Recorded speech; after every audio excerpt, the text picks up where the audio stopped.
I've been at this game for 7 years, right? 7 years I've been doing YouTube on this channel as of last month, and I don't plan on stopping anytime soon. But I understand that YouTube is an ever-growing, ever-changing, ever-evolving network. It has to. 400 hours of content are uploaded every single minute. That equates to 72 years per day. An entire generation per day uploaded to this platform. A lot of things go wrong. But the downside to it, though, is when there's a lot of bad actors that make things get worse for everybody, it leads to very swift and crazy changes, which is ultimately what happened here, because YouTube is now banning comments on most videos featuring minors in order to fight against child exploitation. Now, the thing to remember just from looking at this headline is it's not that the children themselves are being placed in exploitative positions all the time. There are a few, yes, 100%. But what this is generally referring to are people that are watching seemingly innocuous videos of children and time stamping it for other perverts out there to go, ooh, yeah, this is what daddy like situation. Not a good situation at all. And I'm glad YouTube's actually striking back. I do. I have no issue with this. Some of my colleagues do, but I personally don't. YouTube will prevent users from commenting on most videos featuring minors. The company said last week in response to growing concern from users and advertisers that pedophiles are using the comments to track and exploit children. Now, this comes from the MattsWhatItis video where he talked about this. But the way he kind of framed the argument was that pedophiles are using this as a way to make money, and they were like financially exploiting these children and other things like that. And there are elements of that I do believe are accurate, but ultimately this particular situation is not dealing with re-uploads of those content that gets millions of views. It has a lot to do with the comments themselves on those particular videos. And that's where I'm actually okay with that. Like, I'm okay with videos of just kids that are like, playing in the field or doing gymnastics, having the comment section removed. Because those videos are oftentimes shared for friends and for family who are going to comment on them on, like, let's say Facebook or Instagram or something where they actually know the people that those videos are intended for, versus a random dude in Brazil that is time stamping it in order to, send it off to his buddies that are into some really weird stuff. Now, the new policy, which comes amid a fierce backlash, will suspend comments not only on videos featuring children under the age of 13, but also on those featuring older minors that could be at risk for attracting predatory behavior. Basically anything on TikTok, it feels like.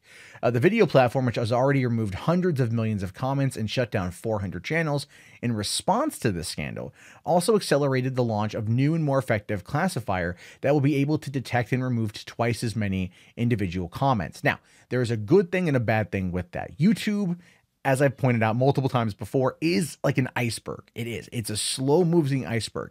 And so when something happens that they have to immediately react to, it will have long-lasting repercussions. So what this basically means, what this classifier essentially is just another element to the bot, or it's a new bot that's going to look for certain comments, certain identifiers, and it's going to pull it out. What you need to know about the bot is the bot can actually identify whether or not I swear in a video, what swear word I use, the severity of the swear word, who it's directly aimed at, and the severity of the insult. They can figure all that stuff out. I talked to an engineer when I was down on YouTube a couple months ago, and that's what they told me. And it's kind of frightening that they're able to do that. But in this particular case, bring it on. And when it comes to protecting the kids from reading those kind of comments and those kind of rings, from being able to have that tool to organize and spread this stuff around for their own sick sexual gratification, by all means, get rid of it. By all means, get rid of it. I'm fine with that. This is not a censorship issue. This is not a free speech issue. It's about protecting kids. I think we all can agree that under the age of 13, do you really need the comments turned on video? No, you don't. You really don't. Saying here that no form of content that endangers minors is acceptable on YouTube, yet Jake Paul's still around, which is why we have terminated certain channels that attempt to endanger children in any way. Videos encouraging harmful or dangerous challenges targeting any audience are also clearly against our policies. That's true. Even though, again, going back to Jake Paul, he did the Bird Box challenge where, like, he was driving with the blindfold on. Has a very influential young audience.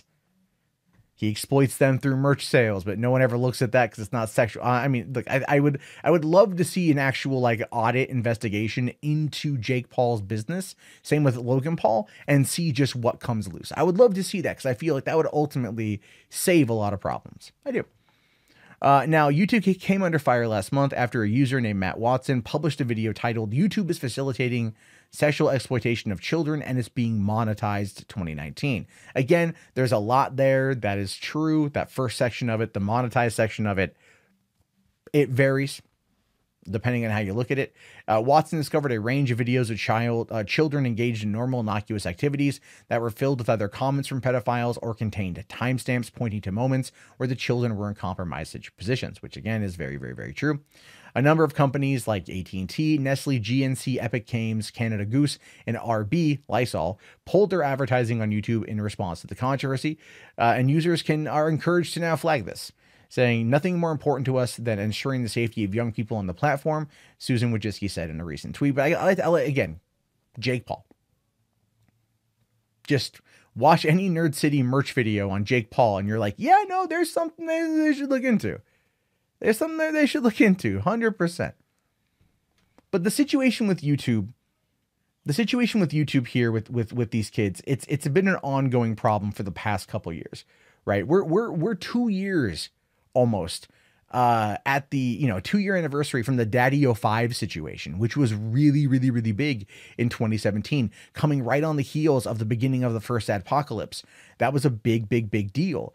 Then, of course, it transitioned into what we discovered towards the end of 2017, where these kind of comments were dictating how certain channels were creating content, and that became a problem. And some of those channels, including Toy Freak Blog, with over 8 million subscribers, ended up going down and losing everything from what I can only assume, again, speculation, because there's never really been a public follow-up on this, is, losing it, all that because he was listening to the comment section and he was then acting accordingly, which is why things got a bit creepier as time went on.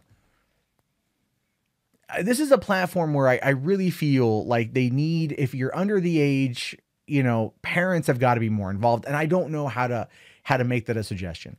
There have been talks I've heard from people suggesting that it's time to open, when YouTube to basically kind of enforce like an ID situation. Like, you want to start a new account, you need to post an ID so they know that you are of legal age, but that could easily be manipulated as well. And even then, what would it do besides remove the anonymous nature of certain aspects of it? So people would get pretty pissed off at that, so they wouldn't be able to start a new account without providing identification. But then again, elements of the internet are kind of going that way anyway, so it could eventually happen. But for right, and I don't want that, by the way, I don't, but I think for right now, if they're going to be trying to stem this particular problem, the best course of action would be to, yes, just get rid of the comment sections on these particular videos, and then see how that plays out. But here's the thing. Not only should you get rid of the comments, disable embedding. Disable embedding, because nothing's going to stop someone who cannot timestamp it anymore from taking that URL, embedding it somewhere on a blog that's not public, that's just unlisted, with the direct timestamps, that then goes to a specific community who all talk through things like Discord and probably private Twitter DM groups and Instagram chat groups and things like that. There's always going to be ways for people to communicate. So if you want to try to make it harder for them, you have to start restricting their access. But then that ultimately means restricting the access to everybody else, which then becomes a larger problem. There's no real quick, easy solution to this. It's going to take a hard call from YouTube. The thing is, though, if they start removing comments or removing the ability to embed or removing other, removing anonymity, and you have to start, supplying your identity, we've already seen that happen in China. People are going to use that as a comparison. People are going to start saying like it's turning in to what they're doing over there with their social currency system. I don't know. I don't have an answer for this. This just feels like a temporary solution right now. If you guys got a better idea, I'm like all open to hear it. Like, I legitimately am all open to hear it. So write it down in the comments below, because at this point, something has to be done to not only protect the kids, to protect people from losing their careers through another adpocalypse, which is what pops up. It's one of the reasons why Matt Watson ended up taking the brunt of all of this negativity and anger. I myself criticized him because it felt like he wasn't trying to find a solution that benefits everybody. He was just like, nuke YouTube, nuke it from orbit. These people got to go get real jobs.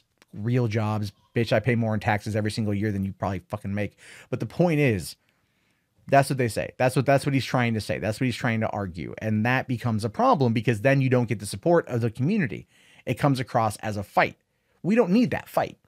So start thinking of it from like a how can we benefit everybody in perspective rather than let's just destroy this platform that is basically taking the heat for what its users do, which is something that many people out there have argued against for a long time. Again, complicated issue. Glad to see at least this little thing is happening. Your thoughts, write them below. Hey guys, thank you so much for watching this clip from Whatever. I really appreciate it. Don't forget to thumbs up the video, subscribe. You can even submit your own stories to peskyadblock@gmail.com or call the voicemail line. If you want to help support the channel financially, you can always join the channel, become a member today, or go to patreon.com/MundayMatt. Thank you guys again so much. Have yourself a great day and peace out.